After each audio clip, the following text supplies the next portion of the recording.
মুহূর্তে ক্ষুদিরাম অনুশীলন কেন্দ্রে, সেখানে আমাদের প্রতিনিধি তনয়া রয়েছে। তনয়ার কাছ থেকে জানবো যে তনয়া, গণনা কেন্দ্রের বাইরে নিরাপত্তা কতটা জোরদার, কি ছবি উঠে আসছে?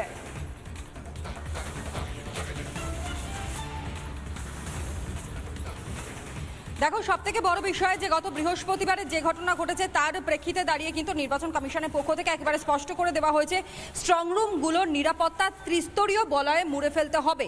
এবং সেই নির্দেশ অনুযায়ী আমি দেখাবো ক্ষুদিরাম অনুশীলন কেন্দ্র, এটা হচ্ছে স্ট্রংরুম।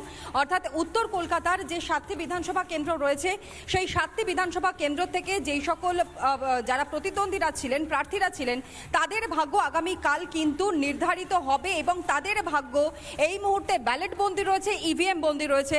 যে ব্যালট এবং ইভিএম রাখা হয়েছে এই স্ট্রং রুমে, অর্থাৎ ক্ষুদিরাম অনুশীলন কেন্দ্রে। এবং এর ঠিক পাশেই আমি দেখানোর কথা বলবো, দেবব্রত বোস আমাদের সঙ্গে রয়েছে, ঠিক পাশে একেবারে গায়ে লাগানো রয়েছে নেতাজি ইন্ডোর স্টেডিয়াম। এবং সেই নেতাজি ইন্ডোর স্টেডিয়ামে সেখানে কাউন্টিং সেন্টার করা হয়েছে, অর্থাৎ একদিকে গণনা কেন্দ্র এবং তার পাশাপাশি স্ট্রং রুম। যাতে এখানে আরেকটা বিষয় বলে রাখি, যাতে এই ইভিএম বা ব্যালটগুলো যখন নিয়ে যাওয়া হবে কাউন্টিংয়ের জন্য কাউন্টিং স্টেশনে, তাতে যাতে কোনো রকমের কোনো অপ্রীতিকর ঘটনা না ঘটে সেই কারণের জন্য কিন্তু নজর বিশেষভাবে রাখা হয়েছে নির্বাচন কমিশনের পক্ষ থেকে। কেন্দ্রীয় বাহিনীর জওয়ানরা গোটা পরিস্থিতির দিকে নজর রেখেছেন। এবং একটু আমি জুম করে দেখানোর কথা বলবো, দেবব্রত রয়েছে আমার সঙ্গে, সিসিটিভি বসানো রয়েছে কিন্তু একেবারে সামনেই, অর্থাৎ স্ট্রং রুমের সামনে এবং তার আশপাশের গোটা চত্বর জুড়ে। ইতিমধ্যেই 163 ধারা জারি করা হয়েছে এই গোটা এলাকা জুড়ে, যাতে কোনো রকমের কোনো অপ্রীতিকর ঘটনা না ঘটে। একেবারে পাশে যে নেতাজি ইন্ডোর স্টেডিয়াম রয়েছে, সেই নেতাজি ইন্ডোর স্টেডিয়ামের সঙ্গে থাকো আরেক প্রতিনিধি ইন্দ্রাশিসও রয়েছে। ইন্দ্রাশিস, সাখাওয়াত মেমোরিয়ালে আমরা বারবার দেখছি বিশৃঙ্খলা, অশান্তি তৈরির চেষ্টা করছে তৃণমূল। এই মুহূর্তে কি পরিস্থিতি এবং নিরাপত্তা কতটা জোরদার? দেখো, এই মুহূর্তে নিরাপত্তা যথেষ্ট জোরদার করা হয়েছে। কিছুক্ষণ আগেই যে ঘটনাটি ঘটলো, যে সাখাওয়াত মেমোরিয়াল স্কুলের ঠিক সামনে দিয়ে একটি গাড়িকে নিয়ে কার্যত বিতর্ক তৈরি হয়। এবং এখানকার যারা তৃণমূলের কর্মীরা রয়েছেন তারা যেটা দাবি করতে থাকেন সেটি বিজেপির গাড়ি, বিজেপির পতাকা লাগানো ছিল, কিন্তু তারপরেও পুলিশ সেই গাড়িটিকে অ্যালাউ করে এই রাস্তা দিয়ে যেতে।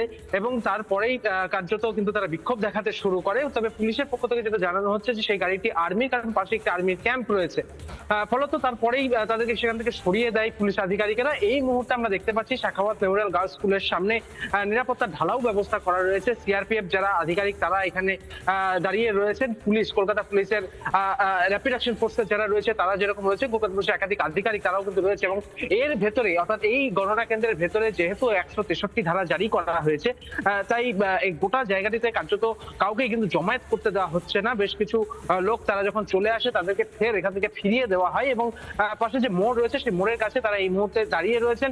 এই মুহূর্তে ঢালাও ডেভেলপমেন্ট পুলিশের এবং সিআরপিএফ এর বিভিন্ন জায়গাতে তারা টহল দিচ্ছে। এই ছবি ধরা পড়ছে এই মুহূর্তে সাখাওয়াত মেমোরিয়ালের সামনে থেকে।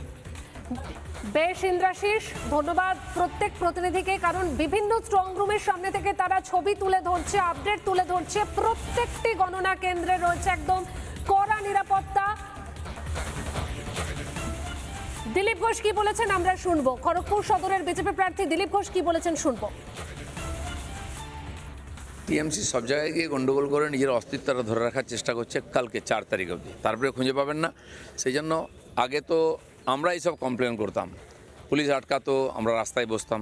এখন ওদের নেতাদের বসতে হচ্ছে রাস্তায়।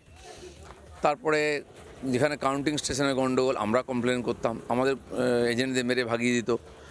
স্ট্রং রুমে সেখানে গন্ডগোল করার চেষ্টা ওরা করতো, আমরা কমপ্লেন করতো। এবারে উল্টো হয়ে গেছে, অলরেডি ওরা বিরোধী আসন নিয়ে নিয়েছে, এর থেকে প্রমাণ হয়ে যাচ্ছে। নানা ধরনের কন্টেন্ট দেখার জন্য লাইক করুন, শেয়ার করুন আমাদের ফেসবুক পেজ, সাবস্ক্রাইব করুন আমাদের ইউটিউব চ্যানেল।